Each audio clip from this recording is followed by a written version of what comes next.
at eesd.org under board meetings. Official minutes are written and approved by the Board of Trustees. Approved official minutes are also posted on the district website under board meetings. Okay. At this point, I'm going to start with the roll call, but before I start the roll call, I want to say that Trustee Jim Zito would like for all the community to know that his camera is down, his name is up, but his camera is down. So he is with us, but his technology is not working. And we want to make sure that everyone knows that he is present and accounted for. And thank you, Jim, for letting me know so that I can make the note to the community. Okay, we will have our roll call. Trustee Mace. Here. Trustee Hansen. Here. Trustee Corpus. Here. Trustee Zito. Present. And Trustee Welch is present, and I see Dr. Flores is present, and Ms. Villarreal is also with us. Okay, we will dispense with the flag salute because our devices have different speeds and it just comes out too distorted. So we will dispense with the flag salute. Item 1.3, district highlights. I will defer to you, Dr. Flores. Actually, we are not going to have district highlight. I embedded that into the presentation. Okay, fantastic. Moving right along. Is there anyone present to give comments from the CSEA? Do we have Pauline with us tonight? Yes, I am Hi, here. Pauline. Hi. Benton, go right ahead. Okay, thank you. Good evening, everyone. Pauline Benton, Chapter President, CSEA Evergreen Chapter 432. On July 20th and 21st, the California School Employees Association held its first ever virtual conference. 1,717 registered delegates and 1,977 member visitors from all over California participated in this 94th annual conference. One highlight from this year's conference was a webcast from motivational keynote speaker Kevin Bracey. Mr. Bracey from Sacramento chronicled his troubled childhood affected by domestic violence, and like so many others, attributes his adult successes in particular to the classified staff who supported him as a young child. The bus driver who cheerily greeted him each morning and the school front office staff helped him see his potential and strengthen his self-confidence. Kevin's message emphasizes the contribution each person makes to the overall success within a community, especially in schools, and especially the contributions of classified staff. He calls classified staff the infrastructure to education, the mortar that holds it all together. My message this evening is not just intended for the Board of Trustees, but mostly intended for everyone who is listening now or who will be listening to the recording. This evening, a reopening of school plans for the 2020-2021 school year is on the agenda for the board's approval. We are approaching the beginning of a new school year in a setting not experienced and with continued concerns for health and safety that will most likely be a normal part of life. My message is simple but direct. When you imagine or you see a child sitting at their tech device interacting with their teacher, take a moment to reflect on what needs to happen to make that interaction possible, the infrastructure and the mortar that is needed to hold it all together. Yes, teachers are and will be working very hard to make sure each child receives quality instruction. However, there's so much more that needs to happen for that interaction to succeed. Instructional aides supporting teachers and students, IT staff making sure staff and students have a working device and the needed connectivity, custodial staff keeping facilities clean and sanitary for staff to be able to come to work as needed, food service workers preparing and distributing meals, school front office staff answering families' questions and providing support to school and district staff, library media assistants making sure instructional materials are available and allocated, maintenance staff making sure all facilities are in good repair, and business office staff procuring the needed PPE, technology, and other supplies, and paying the bills so that the district can continue to do business. These are just a few examples of what classified staff have been doing and will continue to do. There's no doubt about it. Classified staff are the infrastructure and the mortar that makes this district strong and successful. We are not always at the forefront of the conversation on how to best deliver a quality education, but we always should be. Keep that in mind. Thank you. Thank you, Pauline. Is Ms. Suzanne Lima available for the ETA report? I'm here, Leila. Thank you. Go ahead, Mrs. Lima. Thank you. Good evening, Suzanne Lima, second grade teacher at Millbrook and president of ETA. I'm finding it hard to believe that teachers and staff will be starting our 2020-2021 school year in a little over 2 weeks and then welcoming our new students to our classes just 2 days after that. I do not remember a summer where we had so much critically important work that needed to be completed. This board meeting is our third, I believe, for just the month of July. As you know, we have begun negotiations for the reopening MOU this week. As you also know, negotiations are never easy, and there is a need for a lot of discussion and listening to each other at the table to come to an agreement that best meets the needs of our students and our teachers and staff. There are several key areas we still need to negotiate in order to complete this MOU. While both sides have an understanding of what the state is requiring, including daily live interaction and instructional minutes for each grade level, we have not yet reached agreement on how that looks. This will take time. I am encouraged that we do have a common interest to provide the absolute best educational program we can to every one of our students. But we are living in an extraordinary year. Everything we know has been turned, if not upside down, at least sideways. We have a lot to prepare and learn, and we are ready and willing. In fact, many of our teachers have been doing professional development on their own throughout the summer through CTA workshops, links on websites we found online, and through collaboration with grade level teams and colleagues. We are signing up and preparing for the district PD that will be happening the week before school starts and gearing up for another unprecedented year of teaching online. I am glad the district is providing this PD and that there is a recognition that supporting teachers is supporting students. I want to reassure this board and our community that we take our job of educating our students extremely seriously. We also know living during a worldwide pandemic is traumatic, and we will do everything we can to help our students with their social emotional health as well. School, even if it's online, creates a sense of normalcy in an otherwise chaotic world. We understand this, and we know that even more than any other year, we need to be responsive to the needs of our kids and watch for signs of distress and anxiety.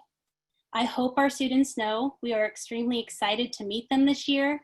We look forward to getting to know them and introducing them to many new and exciting things. We also look forward to a day when this virus has been contained and our communities have become safe again to welcome them back into our schools and classrooms. But until that day, we welcome them into our virtual classrooms with open hearts and open arms. Thanks. Thank you, Mrs. Lima. Okay, item 2.3. Daniel, are there any comments from the public at this time?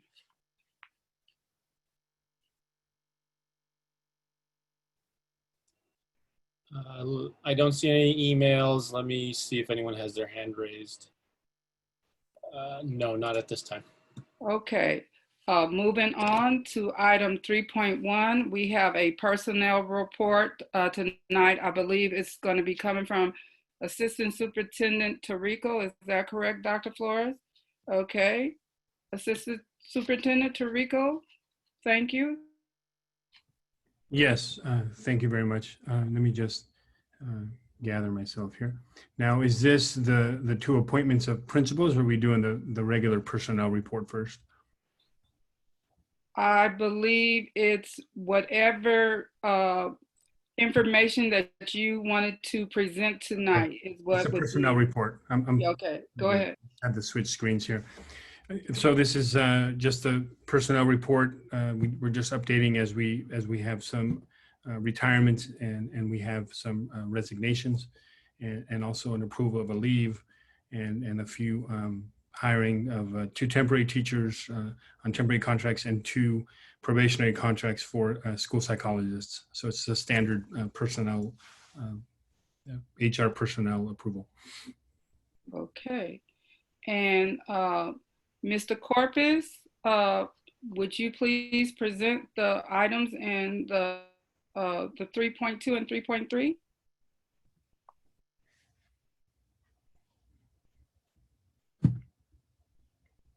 You have to unmute yourself. Unmute. Chris? Okay. President Welch, those are not consent items. They're not consent? Okay, they just need to be approved? Yeah, they're Thank just you action for that. items, yeah. Thank you for that point of order, Ms. Villarreal. I really appreciate that. Okay.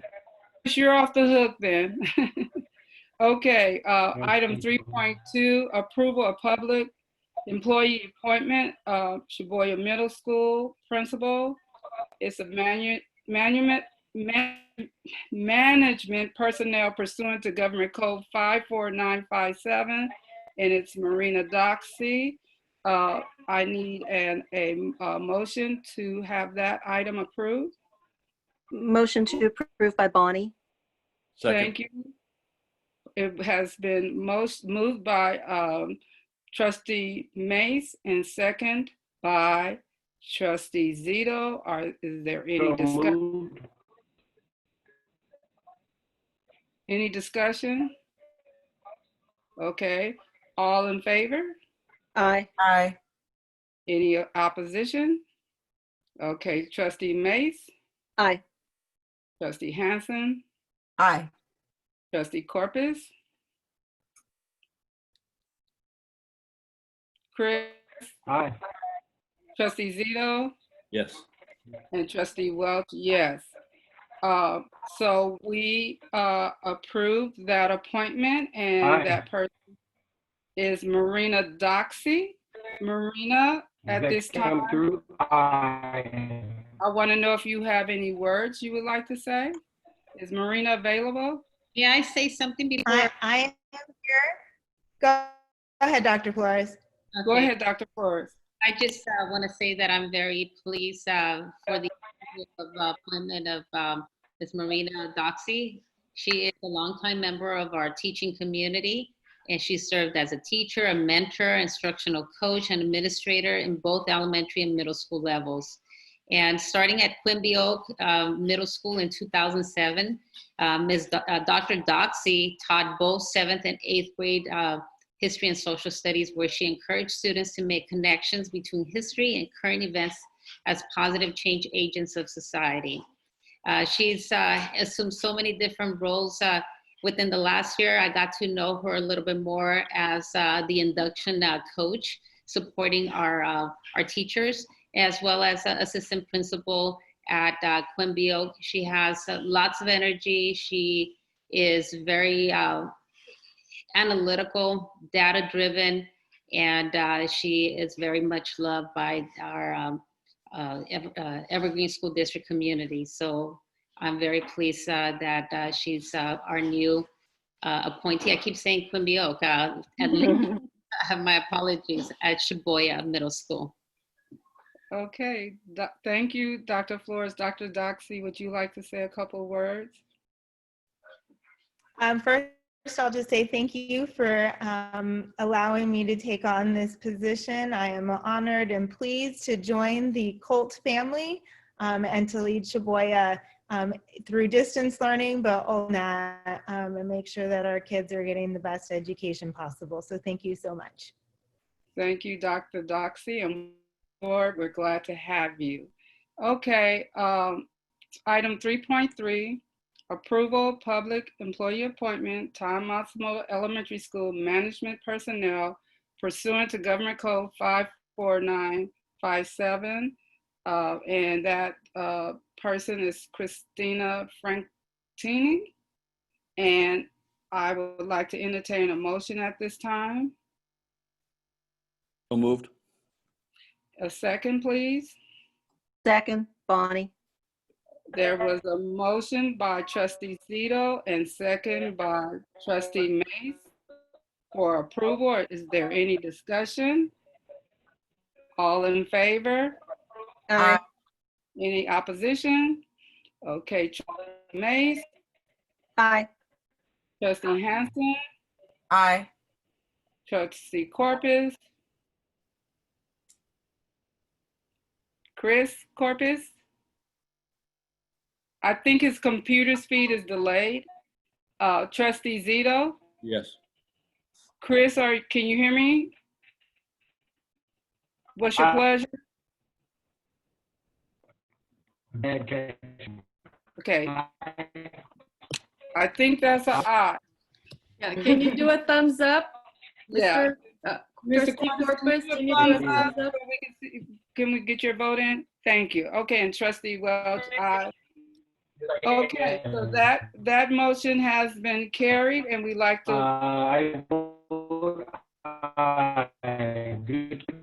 I think Chris's device is delayed.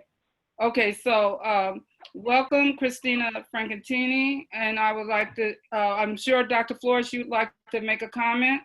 I do. I'm very pleased that you have approved Ms. Frankina to serve as principal at Matsumoto.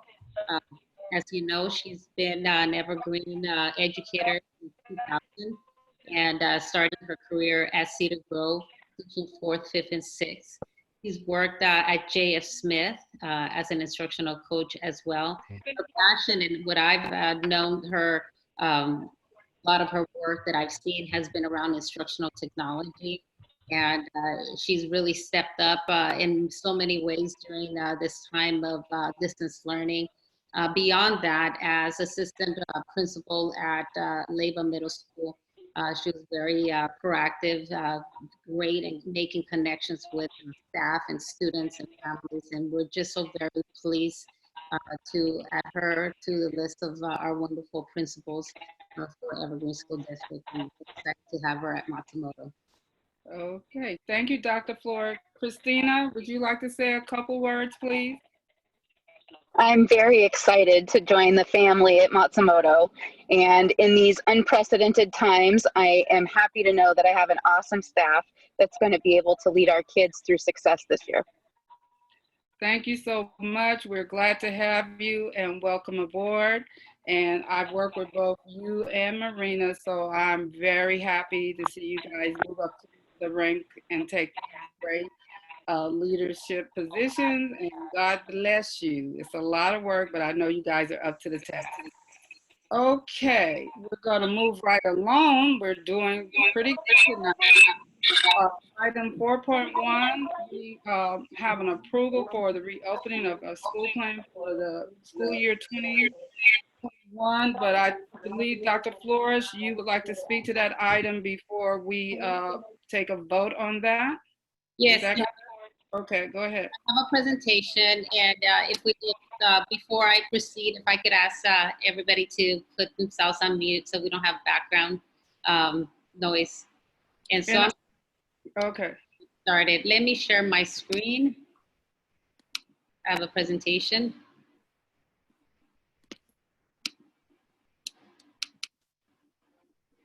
Okay, here we go.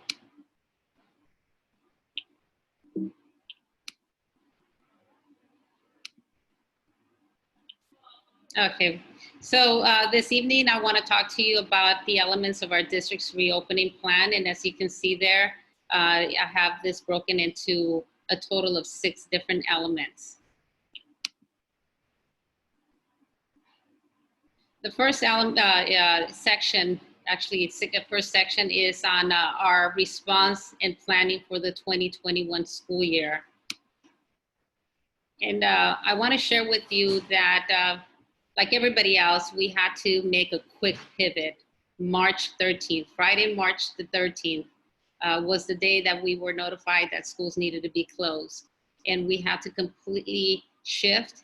And from March through May, there were many great things that happened within our district. For one, we had a trained staff.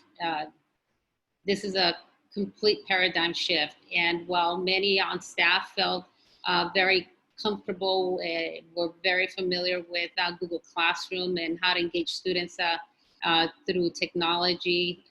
Distance learning was just something new for us, and we had to make sure that we provided professional development for our staff. And staff included not just our teachers, but also our paraprofessionals and other support staff. And we, through the wonderful work of our staff, we were able to train almost 300 teachers and staff on distance learning best practices. During that time, our goal was, all as it is now, to ensure that every child has a device. And so we distributed 3,263 devices to students. We also provided a number of hot spots, and I don't have it here, that information. And on day one, we had to get everything going. Our nutrition services staff had to mobilize and provide meals. And as you know, the meals that we provided were not just to our students, we provide meals to our families, to the community as a whole, and serving 94,065 meals during that time. As far as student participation, I'm very proud of the participation rate. Most of our schools were in the high 90s, with 3 on a consistent 99%. And then other things that we wanted to make sure that we provided was a district helpline for technology, and we had 928 calls during that time. As you can imagine, everybody had to mobilize, and like Pauline mentioned earlier, a lot of our classified staff was very much involved in mobilizing and getting out there and getting the job done. Our teachers mobilized themselves, shifted in the mode of teaching, got the professional development that they needed to get going. And so it was a quick shift. I just wanted to give you a recap of what happened then. Now, the decisions that a district, any district has to take, as you know, are very much, they have to be directed, they have to come from a very informed approach. And so we continue to keep our ears to the ground as to what the California Department of Education is telling us, as far as well as on the California Department of Health, and for us in our local level, the Santa Clara County Public Health. And while it would be great to know all the variables moving forward, we do get information every single day. And at times we have to make certain shifts. So just in sharing this with you, that this makes planning a little bit challenging at times, but we're doing the very best that we can to make sure that we are making the choices that we are making are based, are coming from an informed approach. Now, as far as the reopening of our schools, I want to just go back. Yeah, I always go back to our guiding principles because I think that is the one thing that those are the principles that we need to go back as we plan. And of course, health and safety being a very high priority, adhering to public health orders, and really relying on guidance and recommendations from public health officials. Our flexibility, reasonable accommodation for individual students, families, and employees in response to their unique situations. Life has changed a lot for people. We have the impact of COVID goes beyond the health impacts. It goes into, things such as employment, illnesses, etc. And we want to be able to provide as much flexibility as possible. And with COVID, another guiding principle, our students' social emotional well-being is one of the things that is a priority to us. We know that this has been a very challenging time for everybody, and we want to support the social emotional well-being of our students, the staff, and community. And then, of course, learning. Our kids need to continue to have high quality instruction that is aligned to the California state standards, and that really prepares them for the next grade level. That solid foundation is a must for us. Share this with you as well before, that our goal continues to be to develop a robust reopening plan that addresses how do we keep students and employees safe, how do we reopen schools under various circumstances. Our goal is that our kids will be coming back eventually. So as we make plans, we are preparing for different scenarios. How do we adapt our learning environments to various circumstances, and how do we create equitable learning environments for all students under any circumstance? So here's our process and our approach. I go back to this because I do believe that anytime you're dealing with something as huge as this, decisions cannot be made in a vacuum. Planning cannot be made in a vacuum. You need the involvement. This is teamwork. This is when community and staff come together to do the very best possible, because too much is at stake here. The future of our kids, in a sense, it's at stake. And so our process is one that we wanted to ensure that we engage parents, guardians, teachers, principals, support staff, working together with the goal of maximizing teaching and learning in a very safe and healthy environment. As a recap as well, as you know, we have the Superintendent's Teaching and Learning and Safe Environments Advisory Committee, and we've got stakeholders from every group. This committee meets every Wednesday for 2 hours, and the half hour before that meeting, they listen to community, and we've had many members of our community actually go and speak to the committee, talk about any concerns that they may have, voice out opinions, and committee does take that information into our meetings. And so we're meeting every week. Ultimately, their job is really to gain information, to become very informed, because at the end of the day, they will be providing, and they have feedback and recommendations as to how, as a district, we can best meet the needs of our students using the guiding principles that I've just shared with you, and our district's work to address these principles. And this committee actually has a different components. So under the Superintendent's Teaching and Learning and Safe Environments Advisory Committee, we actually have 3 subcommittees. And under each subcommittee, we have multiple teams. So for example, the Educational Services team, which deals with anything related to teaching and learning, anything related to instructional models, social emotional learning, professional development, student support, the work that we're doing around equity. We've got different teams. We've got elementary teams. We've got a middle school team. We've got an equity team. We have so many people working because school's around the corner. We must be ready. We have in all these subcommittees are meeting every week as well. We've got the Facilities and Pupil Services Subcommittee. The health and safety of our children and our staff and our community is a high priority. So they're focused in health and safety, on facilities and space and technology and nutrition services, maintenance and operations, all those things, transportation. A lot of work goes into planning, and this committee of many stakeholders has been very engaged in getting that work done. And then of course, we've got our Human Resources Subcommittee that deals with anything related to staffing, contract agreements, layoffs, trainings to newly established policies, etc. We saw in the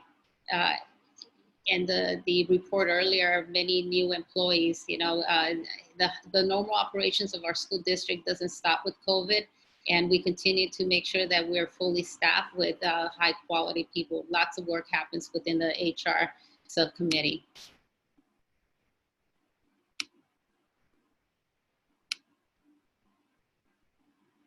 And just a recap, I'm not going to go too much into this because I've done that before, but the Educational Services Subcommittee, you see all the work in this presentation, the things that they do. And this is basically, in a nutshell, shows the scope of their work. We've got nurses, counselors, social workers, teachers, principals, educational services staff, techs, we've got classified staff, you name it, we've got a lot of people here. Within our Pupil Services Subcommittee, we also have a ton of people working here with stakeholders representing different groups. I shared with you earlier too in another presentation the path to reopen schools. And as you have seen in the spring and the summer, we have continued to engage stakeholders to solicit their input that will basically inform decisions as to how we as a district can best meet the needs of our students using the guiding principles. Early summer, in the summer, we started preparing our facilities and school sites to reopen, because even though our students are going to be learning from afar, our facilities continue to be open for our teachers to go in and teach from their classroom. And ultimately, when we shift back, we want to be prepared and have everything in place to keep our children and our staff safe. Currently, we continue to, late in the summer, as you can see, provide professional development. We've got several trainings that are coming up, and for all staff, because for example, our paraprofessionals have a role in the classroom as well. So we're including all staff and even our substitute teachers in the training, because when it comes to working with our students, we want to know that we have maximized the knowledge that our staff has and being able to do a great job with kids. And of course, we will continue to engage our stakeholders throughout the process, ensuring that we are providing accurate and up-to-date information to all families and staff. Throughout this process, we have solicited stakeholders. We've had our community input sessions with the superintendent. We've had open meetings. Let me just actually go to the next slide, because this will give you an idea of the many meetings that we've had. We've had community meetings in English. We've had them in Spanish and Vietnamese. We've had the community input sessions that happened prior to each of the advisory committee meetings. I've had a meeting with our teachers, another one with our CSEA support staff. We've had our student focus groups going on throughout the summer. And of course, here at the board meeting. And in addition to that, we had the District 8 roundtable meeting. So lots of discussions happening. We want to make sure that our community is completely informed of the work that we are doing. This is too much. It's too important to not have information out.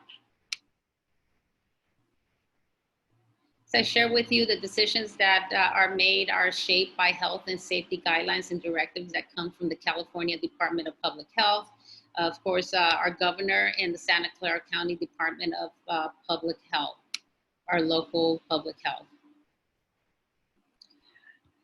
As you may recall, on July 17th, that's the date, and it was 2 days after our board meeting, when the California Department of Public Health mandated school closures for schools located in counties on the COVID-19 watch list.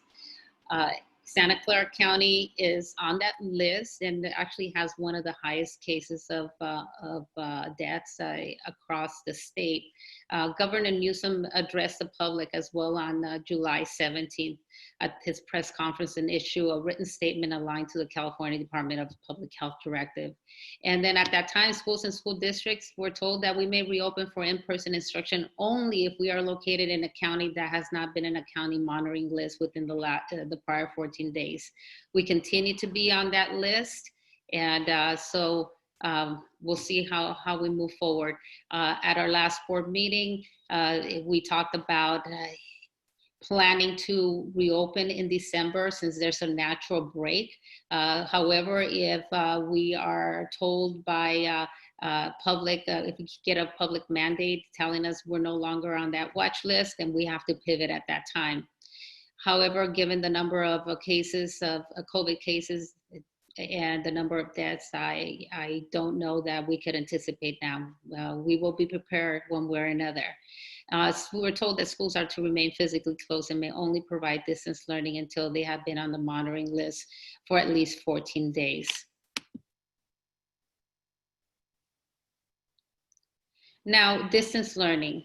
What can students and families expect? And I think that this is the one area that most families are looking for information, our staff as well. Everybody is wondering what can we expect, and rightfully so. We have, I shared a lot of this information at the last board meeting, the distance learning requirements for schools under Senate Bill 98 that require and define daily live interaction. That Senate bill also addresses issues around school attendance. It has expectations on daily instructional minutes. It mandates how requirements for serving students with special needs. There are requirements as to how we need to make sure that as a district that we are preventing student disengagement. How are we engaging our families, our kids who are absent? This Senate bill also addresses student and families connectivity. It addresses weekly engagement records that must be kept to show that we are engaging our students. And it really, through this Senate bill, it also covers the replacing accountability plans that we've known as the old LCAP. The LCAP has been modified. We're going to be working on that document shortly and engaging our community as well. And much of that document has shifted, the attention has shifted as to our response to COVID and the things that we are doing within the requirements under Senate Bill 98. So what can students and families expect? Well, students and family can expect that school schedules will reflect the instructional minutes that are mandated in Senate Bill 98. And as you can see here, we've got 3 hours for TK and Kinder. We've got 3 hours and 50 minutes for grades 1 through 3rd, 4 hours for grades 4 through 8th. Now, within our schedules, you will see, once you get those, you will see that we have breaks, just like we did before when schools were open, our students had recess and they had breaks. And these, by the way, do not count toward instructional minutes. We have actually an extended lunch period because we recognize that children are at home and they will need to walk to school or their parents are going to drive them to pick up their lunch. These minutes do not count toward instructional minutes as well.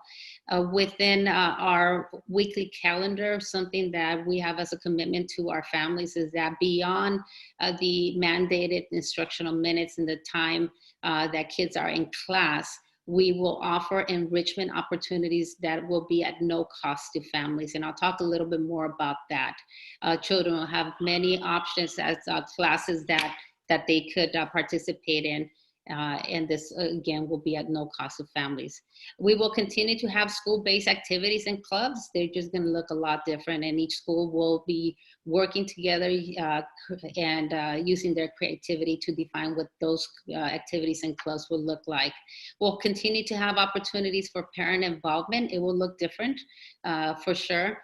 And of course, we want to continue to have traditions such as virtual back to school night, parent teacher conferences, all those things that we have just come to expect our schools to provide.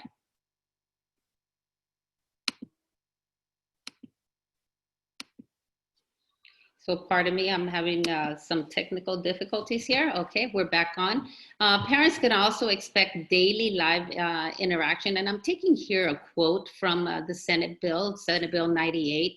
And it says that the purpose of daily live interaction, which occurs with teachers and students, is to provide instruction, to monitor progress, and to maintain school and social connectedness. So parents can expect daily live interaction. Parents can also, and students can also expect that we will be taking daily student attendance. Regular student attendance procedures will continue to be used during the distance learning time. Student attendance is required, it's not optional. Senate Bill 98 also creates requirements for reporting attendance during distance learning. Lots of accountability coming from the state, and we will make sure that we are adhere to all those requirements under the law. Teachers will take student attendance and students' attendance and participation under distance learning. Under Senate Bill 98, also please know that it defines daily participation and requires districts to develop a re-engagement plan if a student misses more than 60% of their weekly participation rate. So 60% ends up being 3 days, a total of 3 days out of the week. We're not going to wait till day number 3. We will have a team to support schools as well as the schools themselves and making phone calls and if necessary to make some home visits. Sometimes life happens and especially now with the economic situation, it may mean that a family has moved and if they need additional support, our team, we want to be sure that we're there for those families as well. So We'll keep track of every single child to ensure that they attend school, and that if they're not attending school, what can we do to bring them back? Because every year is critical, and the time that they're not in school is time lost.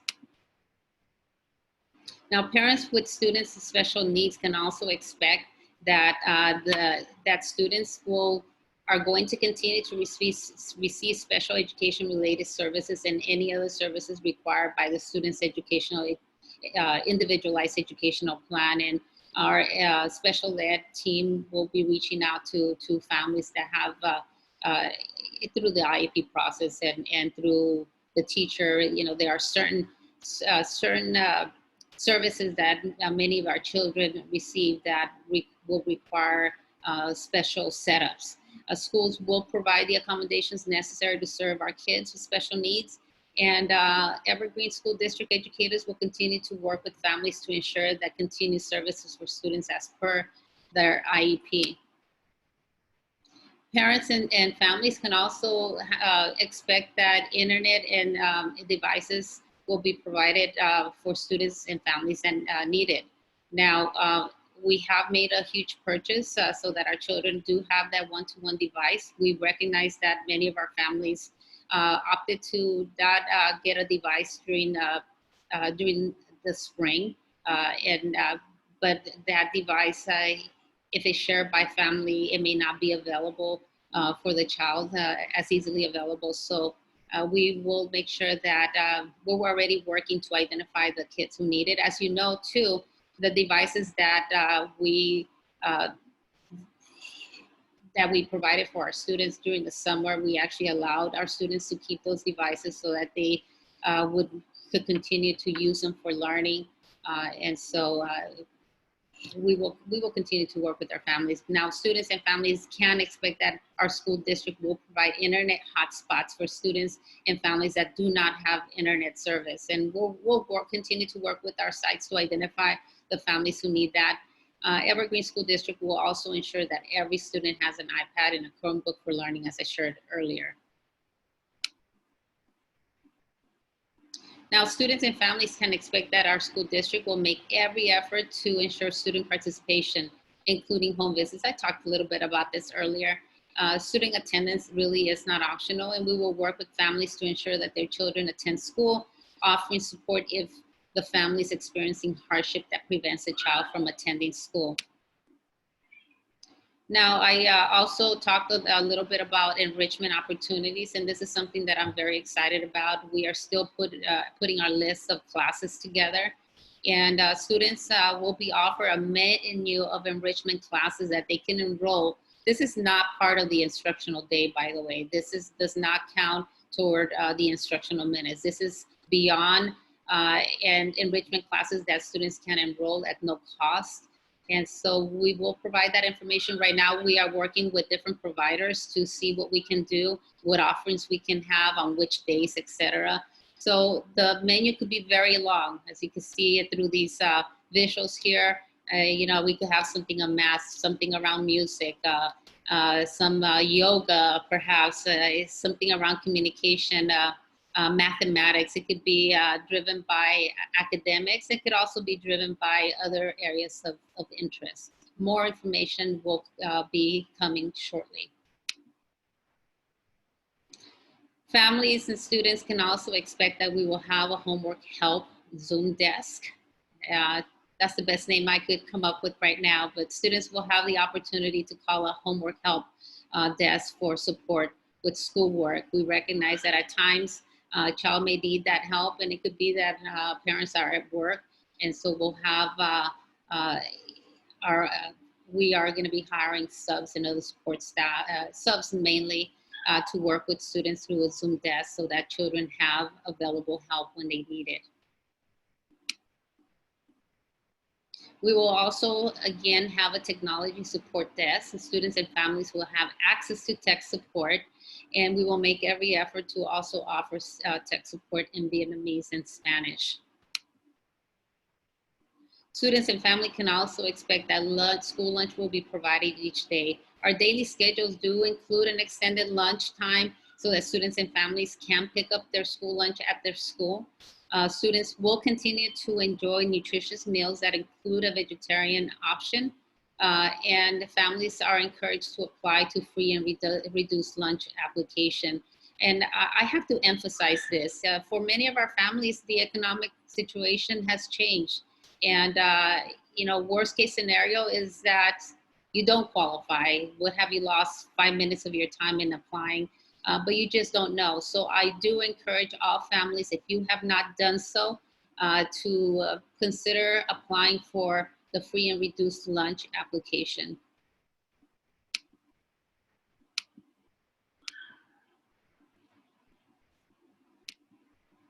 Okay. Let me go back one. Parents can expect availability of licensed childcare providers. We sent out a survey. It closed at 10 this morning. And we're working to identify licensed providers who understand Google Classroom and can adhere to health and safety requirements and can support students under their care during school hours. I've had several emails from families asking for certain providers, and the work that we do in vetting our providers, just so that you know, is that number one, they have to have a childcare license. If they don't have a childcare license, we are not allowed to have them on our sites. And I would not, even if it was not a requirement for us, I would not want to have children in an unlicensed childcare provider. And so I do receive your inquiries. Please know that in addition to childcare, we're working on many different things. So right now we have the results from the survey. Our families have told us who they are, who needs childcare, and based on that information, we will be working with our providers and reaching out to you soon. These providers are not, again, they're outside providers. Evergreen School District does not have childcare, but since they will be working with our children, our students, and also with the children of our employees, it is a high priority for us to make sure that we fully vet all providers working within our school district. And while completion of schoolwork, please know that while completion of schoolwork is not guaranteed by childcare providers, our childcare providers will work with families and students so that students can participate in distance learning during school hours. And beyond that, we are using some of our learning mitigation laws to see if we are able to provide additional adults in the classroom to walk around during class time while children are in class. If they're at a childcare provider and they're supposed to be attending school, an additional adult, so you have a ratio of 6-to-1 in the classroom to walk around and make sure that the child's not having trouble with their connectivity, their Zoom, all of those things that could come up. And we know very well that at home, mom and dad or whoever is taking care of them would be able to help them. However, at the child care center, as a parent, you wonder, is my child going to be able to get help? So that's one of the commitments we're making to our families, that we deeply care for all our kids. And so that's something that we aim to provide. Now, there was a question, and I want to address it now. If you have childcare at the sites, why can't you bring kids back to school? The childcare is a huge demand from our community and even from our staff. And for us, what we do is we facilitate. We are facilitating so that this can happen because we recognize that this is a huge need. And child care providers are allowed to work on a site. And so I wanted to make sure that I address that now because that question has surfaced before. Again, the other consideration and the main consideration too is that school districts, while under that watch list, which we're still there, are to remain in this distance learning mode. Also, parents and students can expect continued school-based activities in a modified manner. And our teachers, our principals, our support staff will be creative. And this is something that I'm urging our principals in their leadership at the sites. You know, when we look at those school-based activities, how can we modify them to maximize the engagement of our kids so they're not feeling so disconnected? Might we continue to have some school spirit activities? What types of clubs can we do? can we have? So those are the conversations that our schools are having and will continue to have throughout the year, because school to a child is more than sitting in a class and learning. It means all the things that happen at school, the friends that they make, the clubs that they're involved in, the activities that they're involved in, the school spirit that they wear, the school spirit shirt that they have. All of those things are what make school a special time for children. So we are aware of this, and we will do what we can to ensure that our children are able to feel involved and engage in their school. Students can also expect most traditional experience, such as back to school night, parent-teacher conferences. All will be not modified for health and safety reasons, and we still need, this is, again, a lot of moving pieces here. We still need to plan for these. What would they look like? School-based information will be communicated by individual school sites and teachers. Now, Evergreen School District will support the social emotional well-being. This is one of our guiding principles, and we're going to continue to do that for our students through lessons, activities, direct services to students who also may have additional support.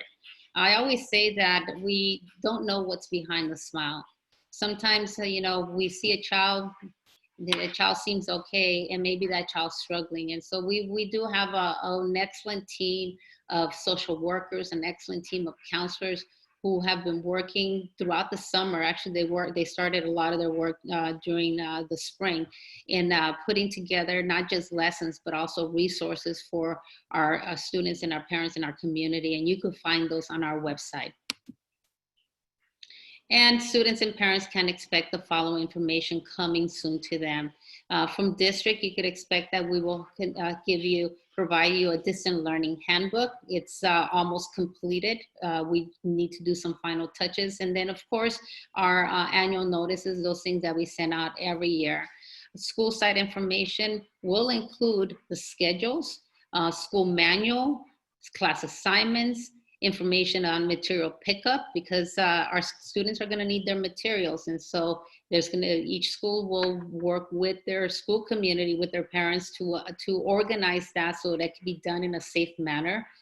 So you'll get information as to how to pick up your materials. And then of course, the other information such as school clubs, activities, expectations, rules, procedures, all those schedules of events for the year, all those things. Recognize too that at times some of these things haven't, like for example, events from the year, the events may be there, but the details may be missing because we're still trying to figure out like how do we recreate X experience, for example. And then of course, the information that most parents care most about is the classroom teacher information that will have classroom expectations, rules, procedures, etc. We are going to be having a meeting soon with our principals next, I believe it's Monday or Tuesday, and we're going to go over quite a lot of information. And one of those things that I think it's going to be very important is that back to school night.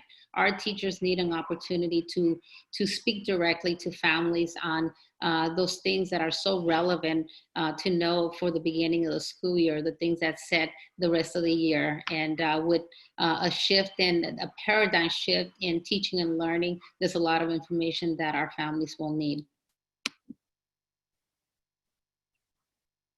Now, as far as safety and support for staff, and I say staff because those are the people who will be going in to teach. Our school offices will be open. For example, we still have staff at the sites, and we've got, like I said earlier, we have teachers who will choose to teach from the classroom. That's where everything is for them. We want to make sure that safety is first. And so physical barriers, those at some locations, they still need to be installed. Making sure that we have workstations that are distanced.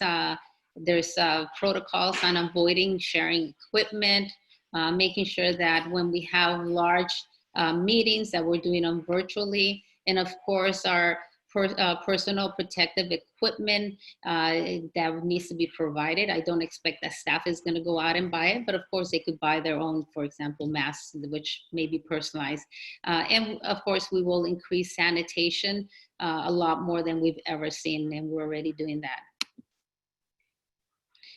Professional development, I think that this is something that I do want to emphasize with the paradigm shift. It could be, for example, I could tell you as a former teacher, I knew what to do going in every year with a different grade level, how in a classroom, I know exactly what to do. With the paradigm shift, it may be completely new to me, and I would need the support to become a really, really talented teacher and knowing how to engage my kids.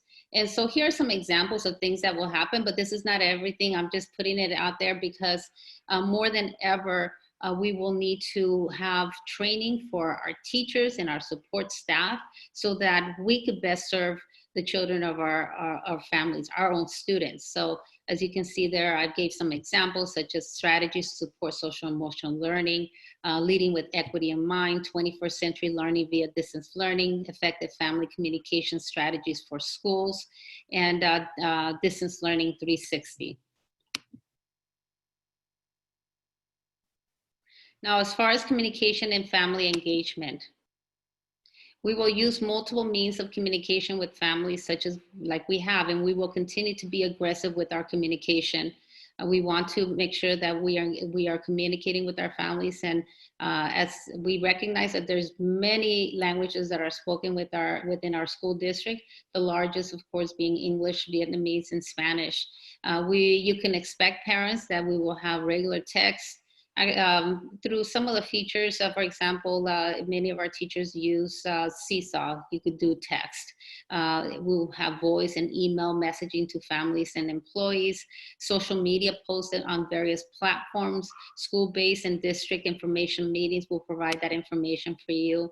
And of course, we have our Safe Together, ESD Safe Together webpage that is maintained, updated every single day. Our staff is working on this and making sure that all information is current and pertinent.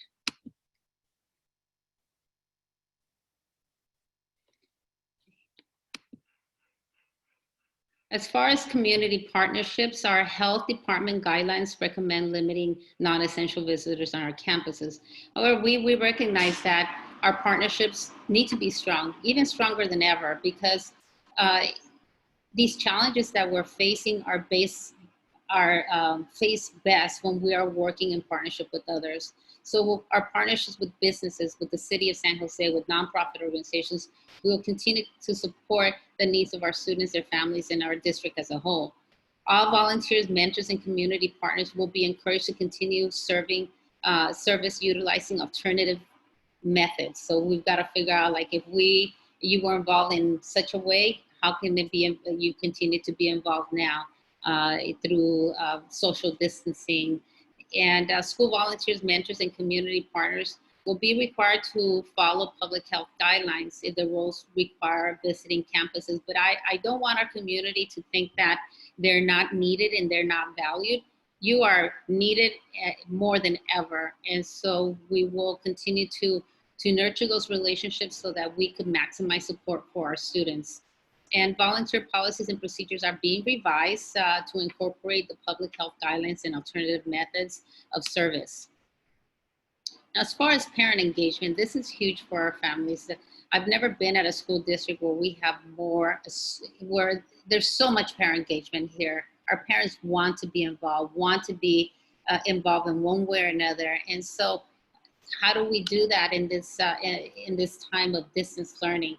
Professional development on virtually engaging families and parents. This is something that we are going to continue to provide and offer for our educators and our support staff throughout in community stakeholders, because at times we may not conceive a way to engage the community, but through training we may be able to gather some fresh ideas.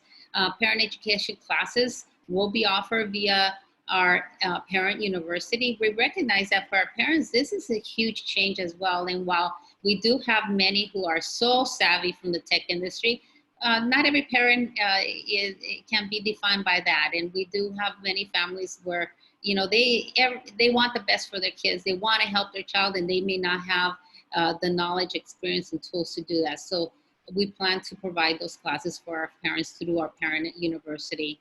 And any district recognitions events, of course, will need to be held virtually to prevent mass gatherings.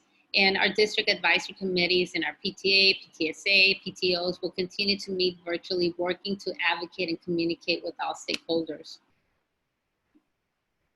Now, final preparations, I want to talk a little bit about that. We are finalizing the staff training calendar and plan to support schools with implementation. Part of our work is maximizing funding sources to support the reopening of schools and to support our students throughout the year. We need to continue to maintain clear communication channels with our schools, with our parents, and all our community stakeholders. We will need to continue collaborative conversations with our union leaders to establish clear expectations for all employees, and so that we have a common understanding as to how we're going to move forward. This is a time where we're all going to need to support each other. We will need to ensure that we have a supply chain for keeping our schools stocked with critical supplies for protection and safe and health purposes. And we will update protocols to respond to any changing conditions and clearly communicate that with all stakeholders. I know it's a long presentation, and I do apologize. Before I wrap things up, I know many of you have seen our video already, and I like to play it because it basically says in about 8 minutes everything that I've said for the last 45 minutes, but it's something that we want to get out there just so the community knows where we're coming from, and that this is probably the most important work we've ever done. It's such a critical time, and we do need to maintain united as we move forward. Johanna, at this point, if I share the video here, it's going to cut it off. Daniel, are you able to just play the video? I'll stop sharing so that you could take over the screen and show it from the YouTube channel. Yes, one sec.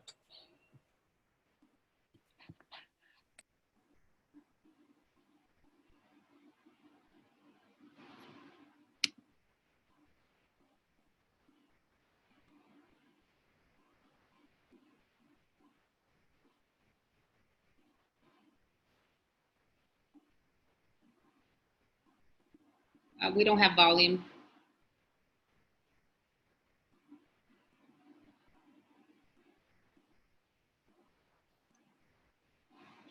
There's no sound? No. Okay. If we're not able to play it, I could go back to my presentation and I'll do it from there. I think Daniel, I think you need to unmute though. If you're going to share, you have to unmute. Got it.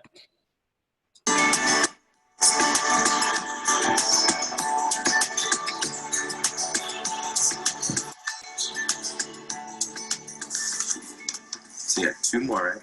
As we prepare for the upcoming school year, we know our Evergreen community has questions regarding how we will reopen and what our plan will be. Yes. And while we understand that no single option is ideal for every family, the Evergreen School District is committed to providing our students and employees with an environment that is responsive to the impact of COVID-19 school closures, mitigates risks of exposure, and maximizes student learning and achievement. We're living through one of the most difficult times in history. The number of COVID cases continues to increase. And for us, we have to consider how do we best keep our students safe? How do we best keep our staff and our families safe? School districts are being called to make some very tough decisions. Many parents who are okay with the distance learning model are saying, yes, we understand. Yes, we are concerned as well. However, we want you to know that moving forward, we want to make sure that our children are learning, that the level of engagement, the level of participation is going to be high quality so that our children do not fall behind. Our thoughtful and comprehensive approach to distance learning for the 2020-2021 school year is new and will look very different than what was offered at the end of last school year. When the pandemic came and we were forced to close schools, we were basically building the airplane while we were flying it. And we were making split-minute decisions every single day in order to provide access to our students in the best way we could. What will be different in the fall for full distance learning would be the legislation that's in place now with Senate Bill 98, providing more detail and expectations for what a rigorous program looks like. In our distance learning program, students and families can expect to see a single platform for instruction, coordination of student class schedules and assignments, so there are clear expectations for teachers and students, establish clear class times for all students, secure and easy-to-use communication channels between teachers and students, virtual live interactions between teachers and students, streamline and systemize online assignment access and submission, the return to a traditional grading model, adherence to instructional minutes required per grade level, and then there will be ongoing distance learning training for teachers before and during the school year. The district and site staff and parents will have to strike more of a collaboration in terms of what it means for kids to be in school in a distance learning model. And I think all of that comes with transparent communication, a lot of meetings, a lot of stakeholder input. There's no doubt in my mind everybody in Evergreen is trying to do what's best for kids. It is our goal to provide every student with a rigorous and enriching educational experience, and we won't allow this pandemic to take that away from them. Every student in Evergreen will have access to a technology device and internet, as well as grab-and-go meals.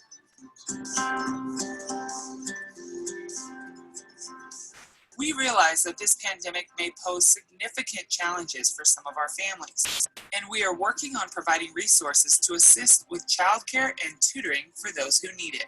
The Evergreen School District recognizes that the pandemic, associated school closures, and recent events in our nation surrounding racism have had a profound impact on the mental, social, and emotional well-being of our students and staff. Our district remains committed to addressing and responding to these needs before and during the 2020-21 school year. Everything from making sure kids have basics like food and school supplies and clothing. We've been reaching out to students facing housing insecurity, so getting resources out. We also know that students connect on campus, and so we are really focusing on ways to make sure students can continue to connect with each other. We're having district-wide social emotional learning lessons available so that teachers can build connection into their regular teaching for this year. And in addition to that, we're developing resources for teachers and also for parents and for students so that the questions that they have, the things that are coming up, will be right there for them. The Evergreen School District is also increasing its focus and approach to improving equity for our students and staff, and we will share these resources with our community soon. This is what it could potentially look like. The Safe Together Schools reopening plan has been a thoughtful process supported by a committee of stakeholders who can best advise on what families, students, and staff need when coming back to school. They have been meeting since June. Ms. Macias just presented a lot of really important information. We want to hear your thoughts, your feelings, your emotions. I had a question. So for the middle school schedule, like how do you follow that schedule? You just follow it on your own? I want to make sure that you understand that Wednesdays are not a day off. It is a day for you to continue to learn. Thank you once again for participating in our focus group. Good morning, boys and girls. As you enter the building, Based on feedback collected from our Evergreen community, when the time is right for students to physically come back to school, our families are clearly opting for options.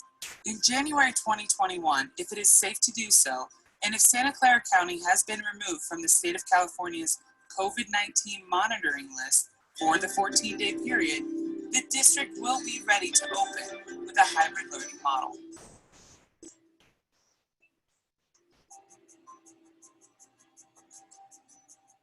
We've had the Superintendent's Teaching and Learning and Safe Environments Advisory Committee that meets once a week and whose role is to listen to what is taking place in the district to prepare for any model. We have the Educational Services Committees that looks at anything regarding teaching and learning.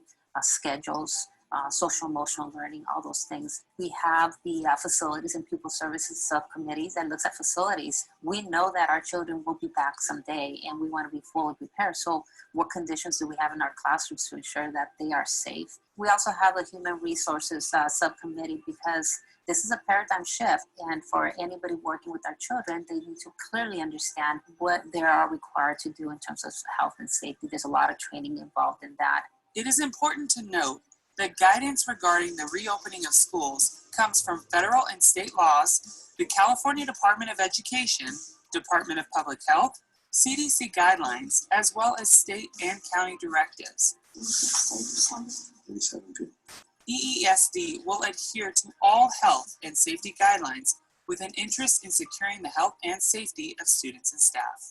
We don't have a playbook for this. Every day we get new data. Every day we get new guidelines. We have to plan really quickly because school's about to start August 19th for us, and we need to be ready for students day one. School and class schedules, expectations of students, parents, and staff, services for our students with diverse needs, and other crucial details will be administered via email and phone calls and can be found on our social media accounts and on our Safe Together website. We thank our community for their patience. We're going to get through this, and we will come out of this even stronger.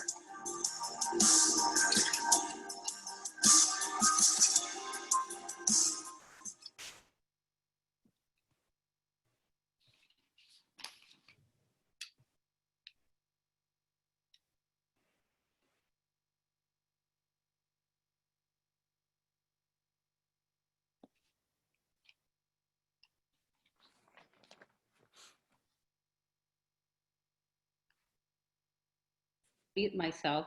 I do that every single time. So you've seen our video, and this is where we are as a district right now. I do want to thank our Board of Trustees for your continued support. This truly is a team effort, and we couldn't do it without the engagement of all the people who have come in to do all the work, and without the support of our Board of Trustees. And this concludes my presentation. Thank you, Dr. Flores, for that presentation and that wealth of information. Very well done. At this time, board members, we have a item 4.1. It is the approval for reopening of the school plan for school year 2020-21. I will entertain a motion at this time for approval. President Welch, I just want to let you know there are 4 hands raised before you vote. Oh, thank you so much. I appreciate that. Okay. I didn't know we had anyone rating, but since we do, Daniel, will you have our first person? Yes, it is Florentina Miller. Okay, Ms. Miller, go ahead.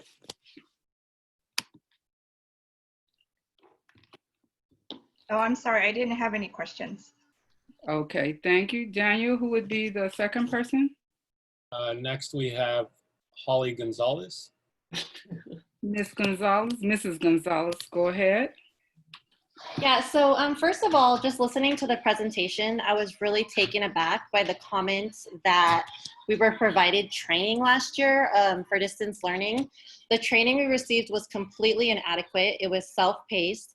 Everything we did was on our own with help from other teachers. When Dr. Flores made that statement, my phone was like blowing up with texts from other teachers, just completely outraged by that statement. We're really hoping training for next year is better. We start school on the 19th, and we have 2 days of training that we are technically paid for, which is the 17th and 18th. One of those is usually completely taken up with logistical matters. So I'm wondering how you're planning on training us in 1 day, how to set up our Google Classroom, how to get all our students loaded into that so that we can start teaching on the 19th. I just don't understand how that's going to happen. And I'm very just concerned about that. As a parent, I have to say that even with the inadequate training, the teachers did an amazing job last year. Both of my sons had, wonderful teachers who I know did a lot of things on their own.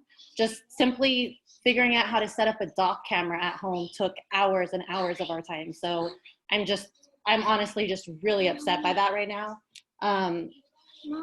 Something else I wanted to bring up is the safety issue. Right now we have very little people, on campuses, just basically classified people. And to the best of my knowledge, you've already had to shut down 2 offices during the summer for COVID cases. So I'm wondering how you're expecting teachers to be on campus teaching, if that's the case. I'm just kind of wondering what all the safety and all these things are coming from, because I don't see it happening right now. Also, the homework desk that you're going to have subs teaching, we don't even have subs to make up for the teachers right now. Where are these people coming from? So, I mean, I have a lot of issues with what's being said. I know there's all these committees with all these handpicked people on them, but I don't see anything actually being done. Thank you. Thank you for your concerns, Holly. Daniel, who's our next person? Daniel, is there anyone else waiting to speak? Yes, we have Harjeet Sandher. I'm sorry if I mispronounced her name. Okay, go ahead, Harjeet. Harjeet?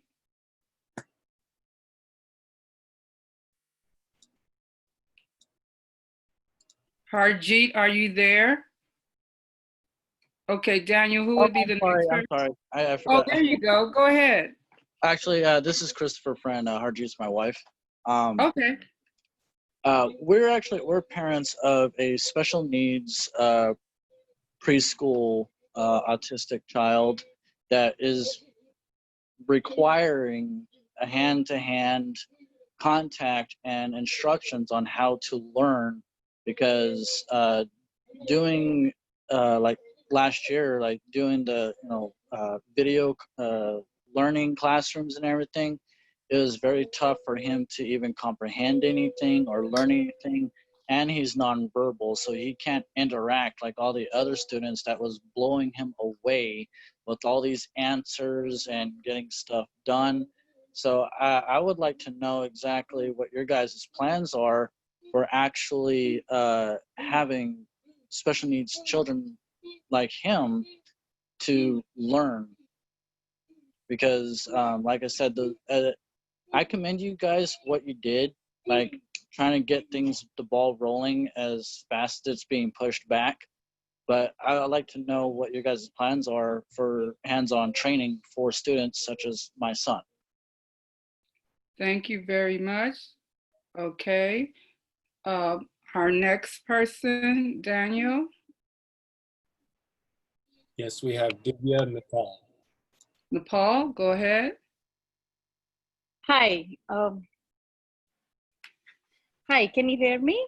Yes, go ahead. Okay. Hi, this is one of the parent whose child is coming in 3rd grade this year. And thanks for such a nice presentation. And we are glad that the team is doing great, and everyone is really helping us in making this situation. Only couple of things I have in mind. One of the concern which the teacher also raised, that how adequate training we are getting, because we didn't, from March to May, we didn't had a very nice experience.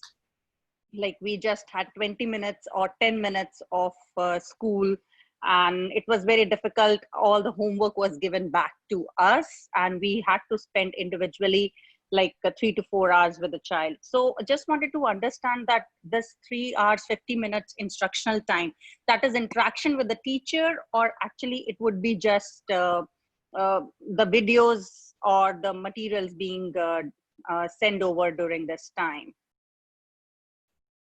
Okay, thank you for your concerns and questions. Daniel, do we have anyone else waiting?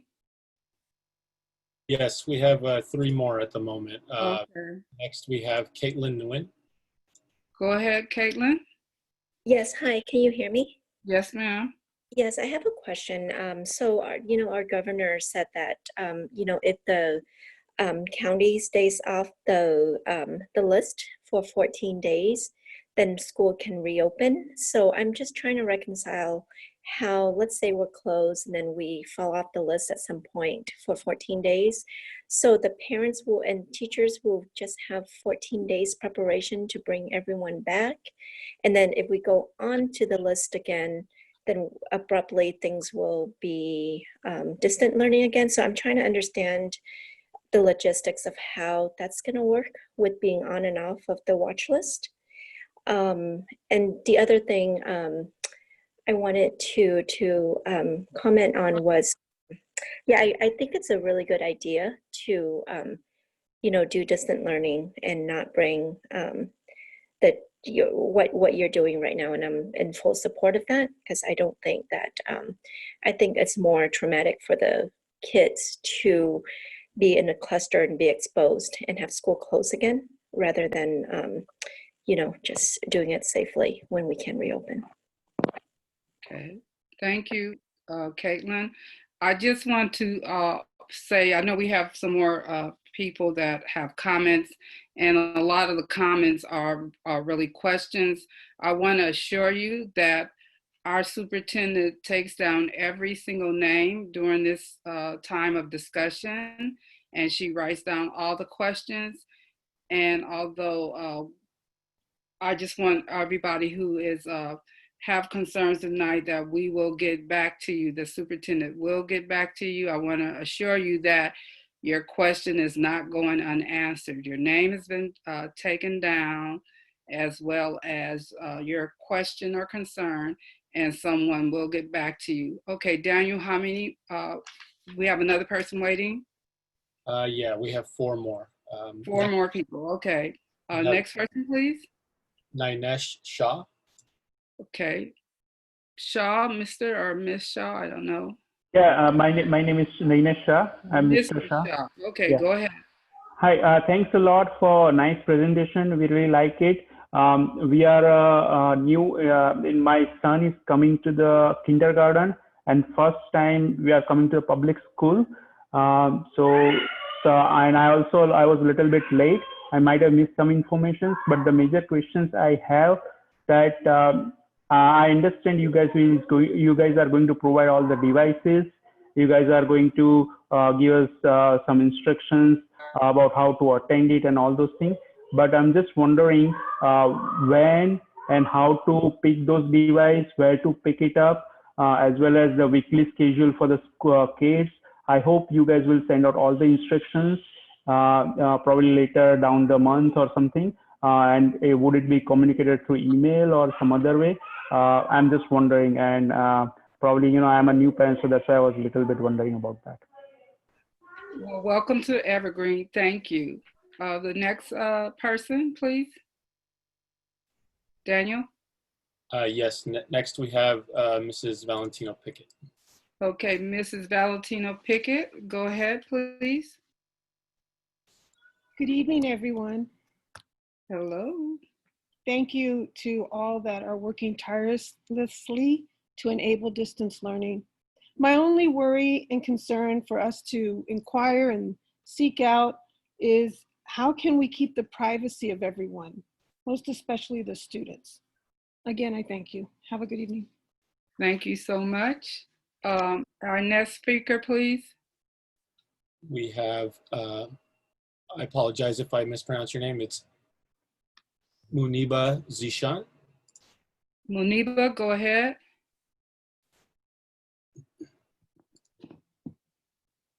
Muniba, are you there?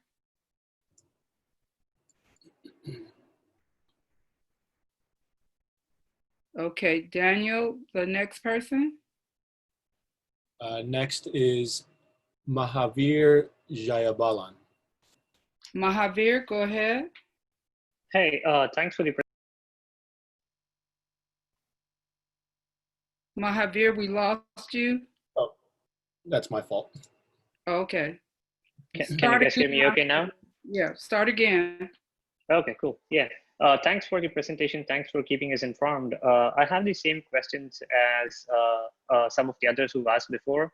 You mentioned that they would get answered. Is it going to be individual responses to each one of those, or would the community get to know them as well? Okay.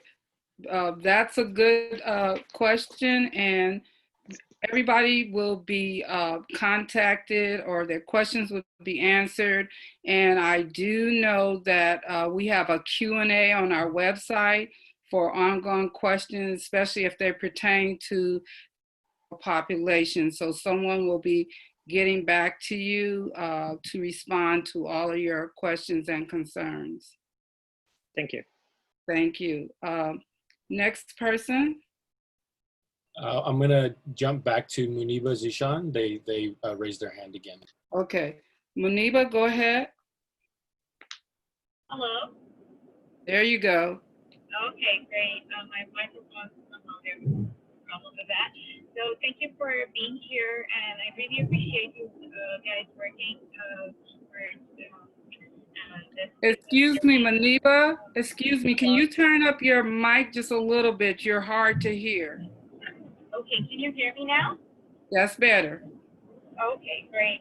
So my question is, I have a kindergartner starting for the first time ever in school district. So wanted to know, how will you guys be handling children as little as kindergartners? There's a couple of our recipes that they would be connected through screen.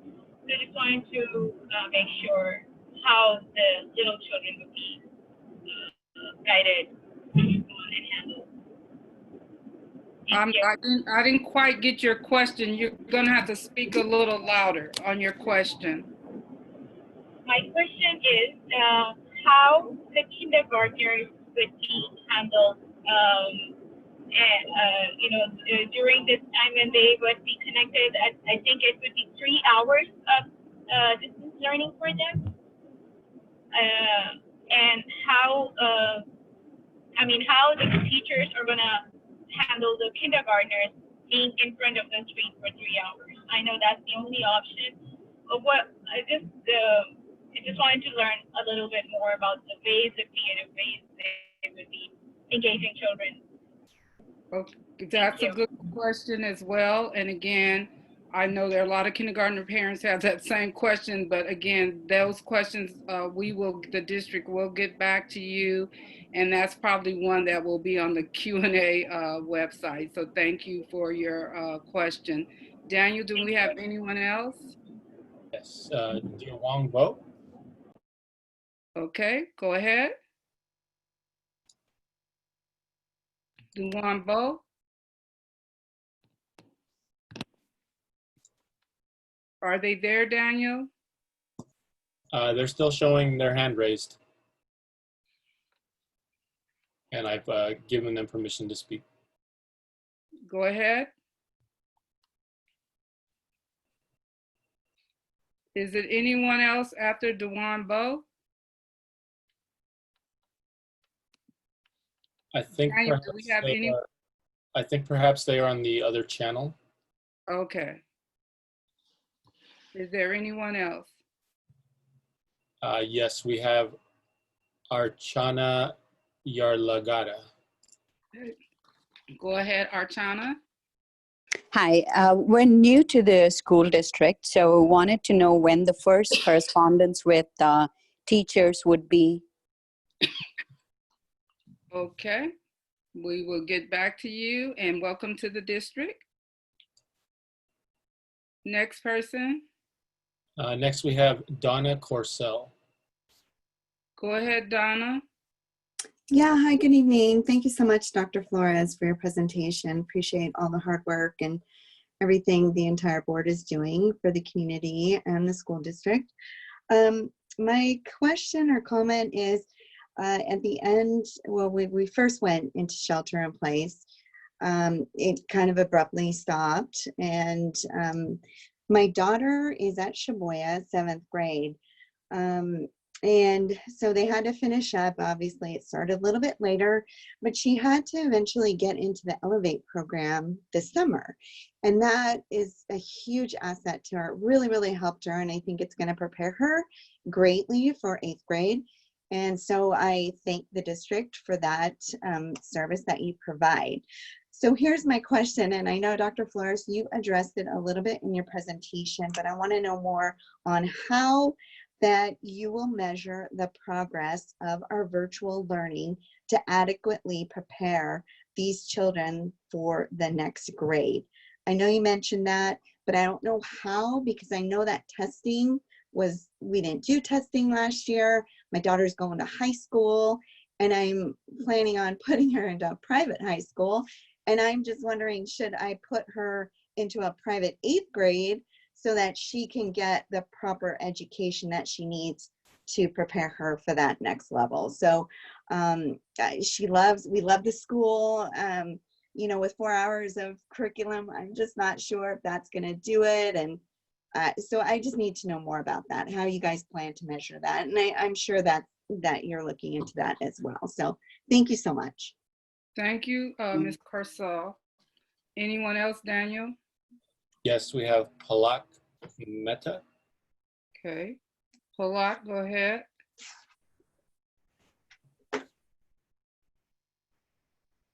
Palak, are you there? Yeah, hello everyone. Hello. Yeah, so I have a son who will be going to 2nd grade this year, and that will be a new school for him. So I have multiple questions. Firstly, that we haven't seen the school yet, and it's kind of it's tough for us new parents who haven't visited the school, have no clue how the school is, haven't met teachers, or it's pretty much we are moving in the dark as of now. So just wondering that, is there any scope that parents would be allowed with all the precautions, we can visit the school, maybe the teachers, or any scope of that? And secondly, how is the grading system? Will it be the same as the classes on site, or would it be any different? And thirdly, would there be any change in the curriculum? Will all the subjects be covered, or there are few subjects which will be given some more importance than the other subjects? So these are the questions I would like to get an answer. Yeah, and I appreciate all the hard work you all are doing, and I hope we have taken the right decision by going to the Evergreen School District. Okay, thank you, and welcome to the district.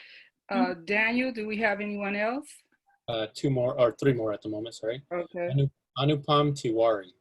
Okay, Anupam, go Yeah. ahead. Hi, everyone, and thank you so much for the information that you provided. So we're also new to the school district. Our son will be starting kindergarten, and we were kind of waiting to get some information. So I'm glad that we were able to attend today's session and get some information. However, I still have some questions, right? So we don't know which school our son has been enrolled. We haven't received any sort of communication on that front. So we'd want to understand as well. Secondly, again, the same thing as one of the other parents asked earlier, since my son will be starting in kindergarten, I think it will require a little bit more interaction with them to keep him engaged. He was in Montessori when this thing started, and it was really hard for him to be on a device and be focused. Right? So this is going to be key to keep him engaged, to keep him attending the classes, right? So be interested in knowing more around how would you be engaging the kids, especially that young in age. So, but yeah, looking forward, and thank you for this information. Thank you for your question, and welcome to the district. Do we have anyone else? You have speakers, Daniel? Yes, Mrs. Okay. Marcias. Okay, Ms. Marcias, go ahead. Hi, good evening. I know this isn't a priority per se, because there's other things that are more important, but something caught my ear during the presentation about the enrichment activities.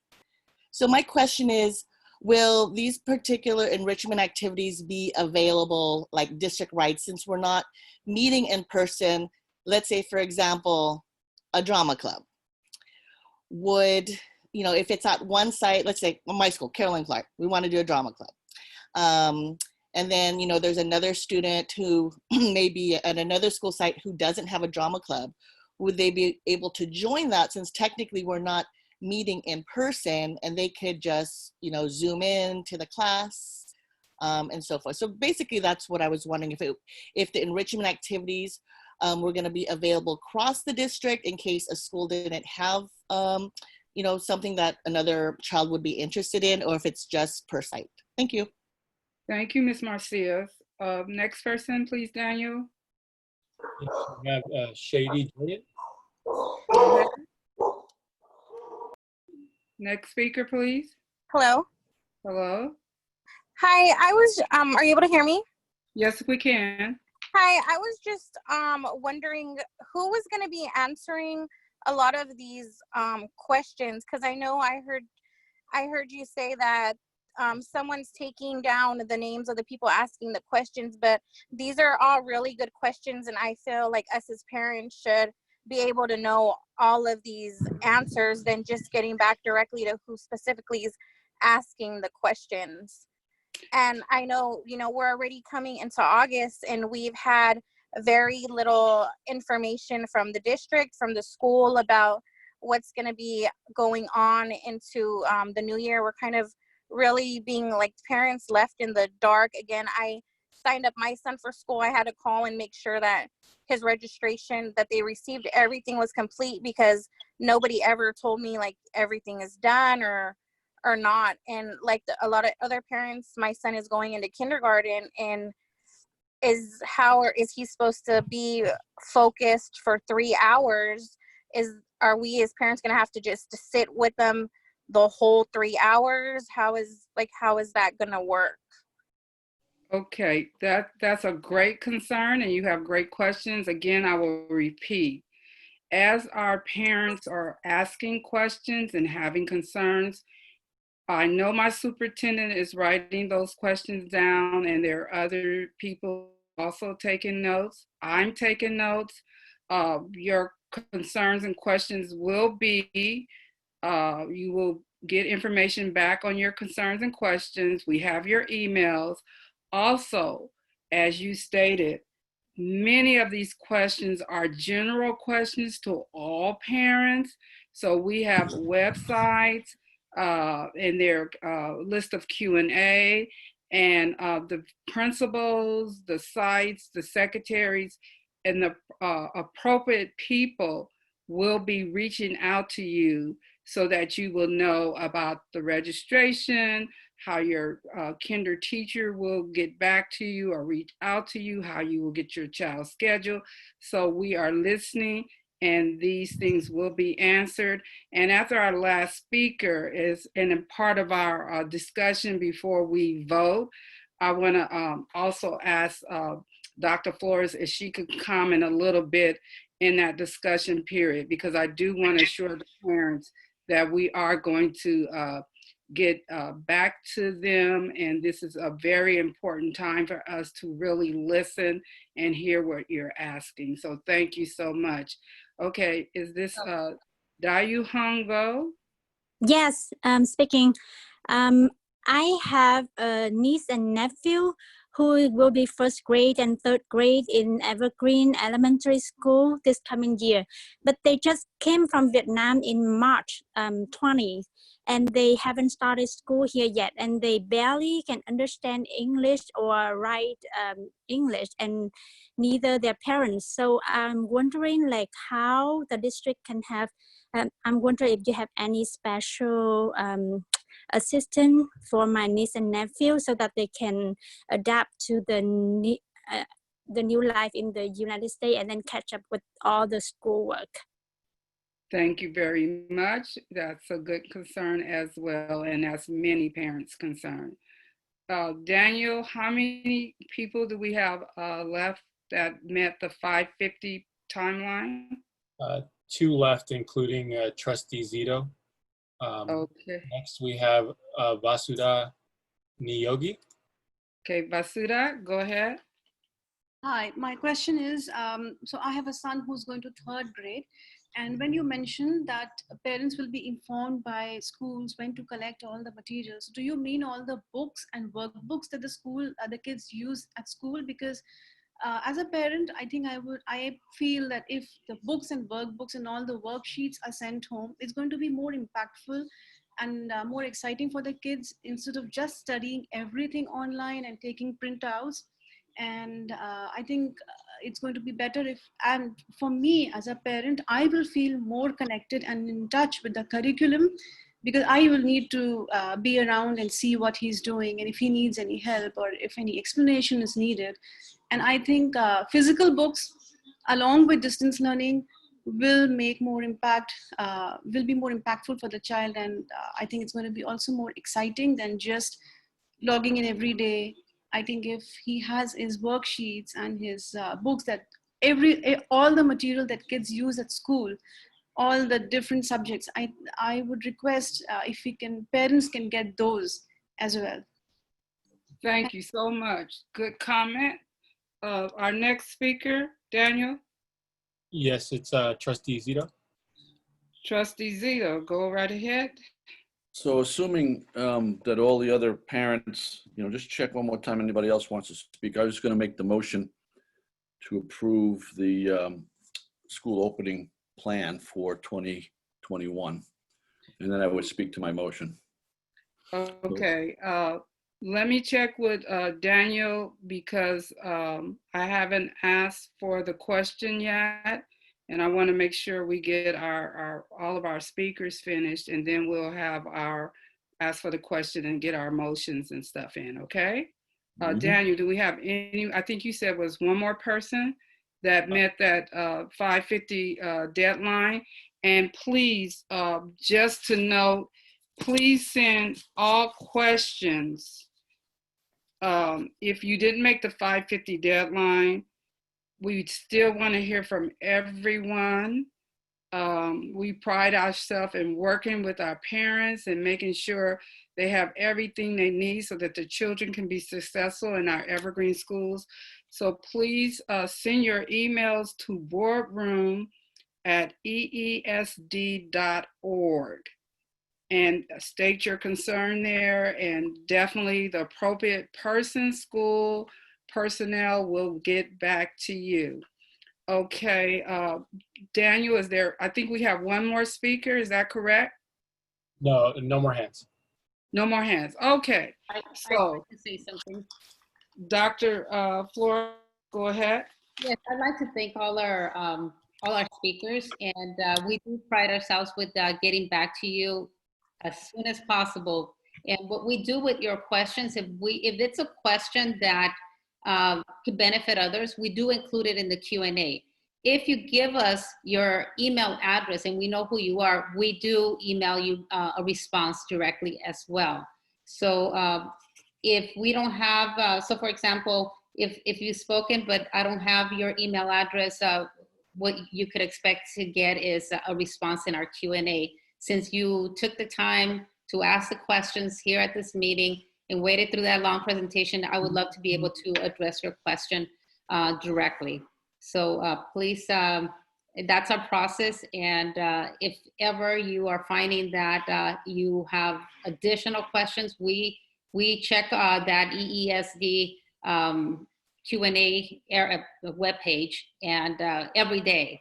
And we do pride ourselves with getting back to you right away. So please continue to send those. And many of our families already have used as a resource to ask questions. Thank you, Dr. Flores. Okay, at this time, I will entertain a motion to approve the reopening of school plans for the 2021 school year. Mr. Zito? Yes, so moved. And I'd just like to say thank you very much to Dr. Flores, to the staff, to administration for all the many, many, many hours, especially to the committees who volunteered to meet multiple times to come up and brainstorm. Also to the 300 plus people who joined us, parents, community members, teachers, staff, so on. I know this is a lot of work. As a parent of a senior And as a substitute teacher, I know very much what the work is from a variety of perspectives. And I really appreciate all the effort everybody's making, understanding that we have to pivot, understanding all the priorities of health and safety, learning, the training and resources, the organizing community volunteers, parent engagement, collaboration, and so on. And going forward, the maximum to ensure maximum funding from all the various resources. Another plan to pivot in case we are asked to open, and then ultimately keeping a high priority on the safety of our students, of our staff, of our community, and maintaining that safety stock that we all will need as we go forward. So thank you to all my colleagues, and so moved. Second. Okay. Thank you, Bonnie. It's been moved, Trustee Zito, and second by Trustee Mays. Is there any discussion? Leila, can I just ask a question? Yes, a couple of questions? Mm-hmm. Thanks. So just as Trustee Zito said, thanks to everyone. I know this is really tough to build the airplane while we're flying it. So we did hear from a lot of new parents. And so I just want to, first of all, welcome you, but also say to Dr. Flores, are we doing something special for new parents to introduce them to the community in addition to everything else, because they've never been in our community? So that would be one thing. And then the second thing is, because a lot of parents who spoke today are very interested in the timeline for information. It sounds like a lot of people are concerned as school is coming up in the middle of August. Dr. Flores, what's your timeline for the next steps of getting information out to parents? I know we still have to get out the schedules, all sorts of things about the teacher training and such. So sort of what's the timeline of next steps? Thanks.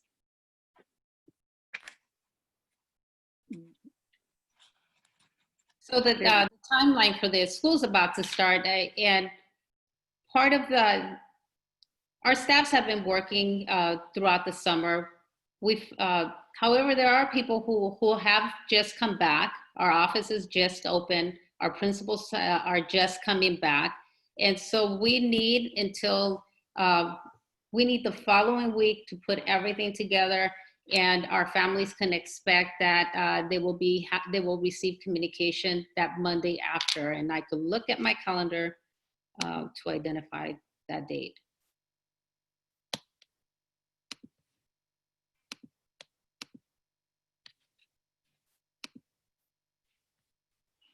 So that would be, I'm in the wrong month. My apologies. So that would be September. That would be the 10th. August 10th. Okay. All right. Okay. So that sounds, we always send back our welcome back letters with the information and all of that for the parents. That's something that we've always done, and we continue to do, and especially for our new parents into the district with the kinders. So thank you, Dr. Flores, for giving that information to us tonight. Do we have any more discussion from any? Oh, go ahead, Dr. Flores. I'm sorry. My apologies. I didn't address the second question. The second question had to do with families who may be new. One of the things that one of our schools actually is doing is and so again, we have to be creative as to how we're going to approach those things that we normally easily did when we could all be on campus. And so, for example, visiting schools.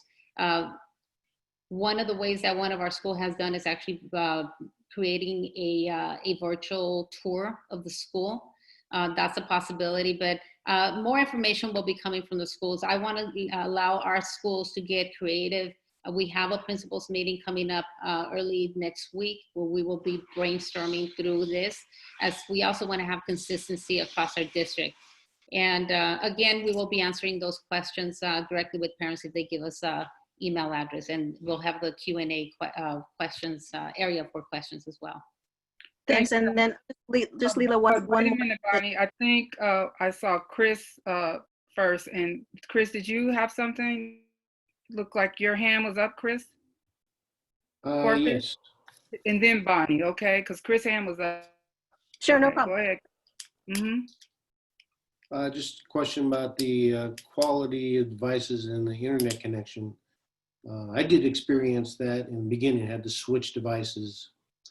So I guess we have been getting feedback from families, and also the interesting event of multiple children in the house. They need multiple devices, and so I know we will do that. But is our special funding helping with that? Yes, the funding we have received from the state is what we're using to purchase all this technology. Recognizing that at some point we're gonna need to, this doesn't provide for everything, but for right now, it will keep us for the meanwhile. We do have some older devices that also need to be replaced, but are still good. That's for planning down the line. But for right now, we could guarantee that every child will have a device, one. And in families where there's multiple children, we will be taking a look at that situation and possibly providing 2 hotspots if necessary. Okay. Go ahead, Trustee Mays. Thank you. Oh, what's Chris done? I'll chime in later. Go ahead. Okay. Okay. I just if wanted you to say, have more to, well, excuse me, Chris, if you need to add more to your question, go ahead. Not right now. I'll chime in if my question doesn't get answered. Okay. Go ahead, Bonnie. well, I was just going to say that the one really, really bright spot is that for years we've been talking about enrichment activities and how to really mesh that into what we offer. So I'm really happy, and I know the community is happy to see that Dr. Flores and staff are really considering how to structure enrichment activities and what it's going to look like. So thanks again for broadening the spectrum of what's available to our children during this pandemic. Okay, thank you. Anyone else? Yeah. You're the only person we haven't heard from, so you might as well chime in. Yes, thank you, President Welch. Yeah, I mean, thank you for the presentation, Dr. Flores. You know, as a high school classroom teacher and a parent of a 7-year-old who's in special education, you know, there's so much going on right now. So I think we're all just trying to make it through, and that presentation was amazing. I feel like it's more than I'm getting from the county, but that's another story. But you know, in a week from now, you know, Eastside's going to be opening. Our students are only getting their schedule officially on Monday. So, you know, they'll get their schedule a week before school. So, you know, we're doing okay on our timeline. I appreciate that. And so for those parents that have high schoolers, you'll see the schedule next week online. So, but yeah, I think we're all in the same boat. You know, we're doing the best we can as an educators. You know, it isn't what we want to do, it's what we know is right to do. And I think that that's been clear with ETA the last couple of times they've spoken. You know, we are people that want to be with the children, but we want to protect them and we want to keep them safe. And so I think that's our priority right now. And we'll do the best we can as educators, and then we'll hopefully get to see everybody, you know, in this very healthy time. So that we're looking forward to, definitely. Thanks. Chris? Just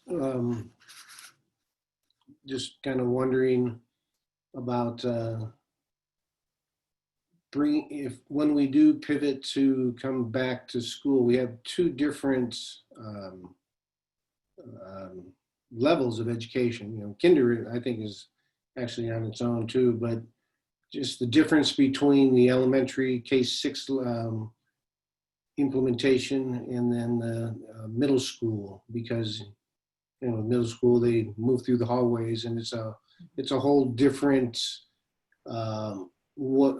implementation that needs to be thought of. I'm sure everybody has, but just so the parents know that there might be something different, just like high school going through the same thing, and they went quickly to online learning because it's just too hard to guarantee the health safety of the students and teachers. Okay. Well, I just like to, Chris, if you're finished, I'm sorry, I don't want to. You're okay, Chris? Okay. I thought you was finished, but I wanted to make sure.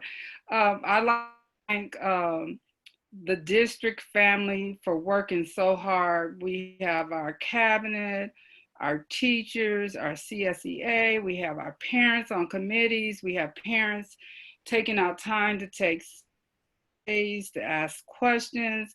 The presentation, I really good because it really elicited some great questions. And when you do a good job, people come away with better questions. So I appreciate all the hard work, and I know it's more work to do. And I just want everybody to remember there is no template for what we're doing. We're doing the best we can, as quick as we can, because this is new to the whole world.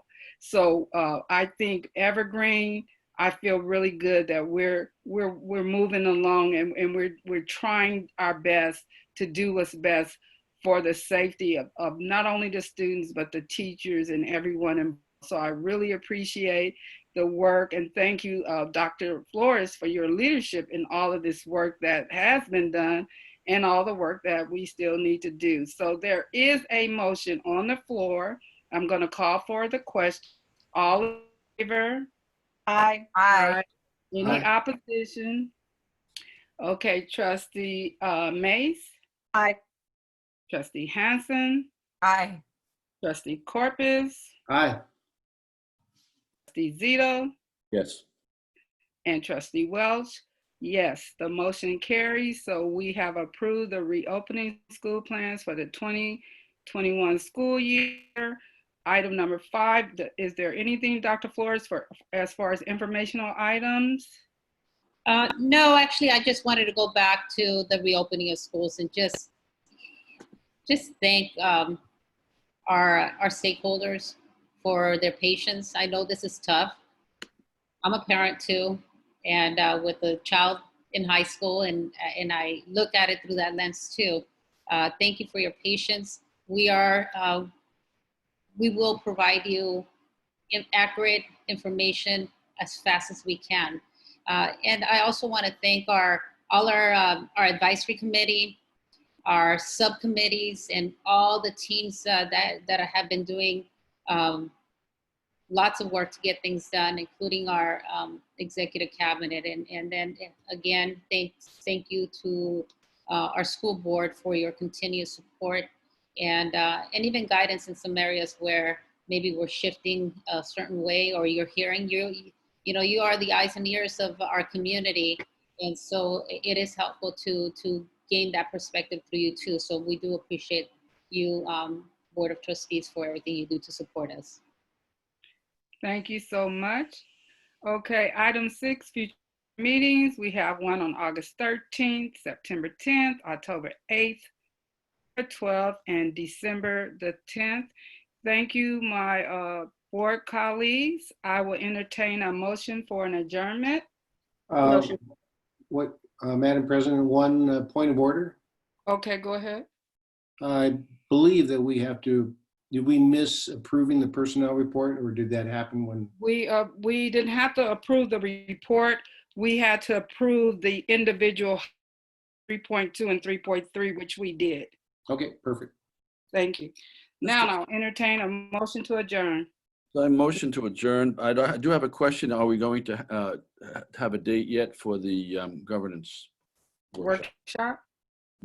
If not, that's fine. Just wondering. Johanna, what do we have?